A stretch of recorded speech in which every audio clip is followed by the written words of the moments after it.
This is Ken from RecPro, and today I'm going to tell you about our sleek looking 12 volt black refrigerators for RVs. We have these 12 volt refrigerators in the size of 3.3, 4.4, and 10 cubic foot. The 4.4 and the 10 cubic foot refrigerators have freezers, while the 3.3 does not. So all these refrigerators have adjustable temperature controls. 4.4 and the 10 have separate controls for the freezers. The fridges have adjustable glass shelves, as well as lights to help you with those late night snacks. All three refrigerators are frost-free designs, which is great so you don't have to manually defrost your fridges.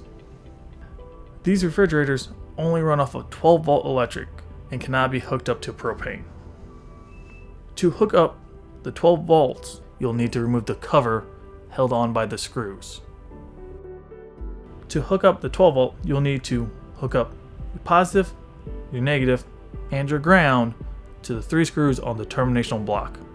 Any of these refrigerators are great for an outdoor adventure, and if you'd like to learn more about them, click the link in the description below. And if you like this video and want to see more like it, make sure to like and subscribe. And remember, when you're rolling down the road, roll with RecPro.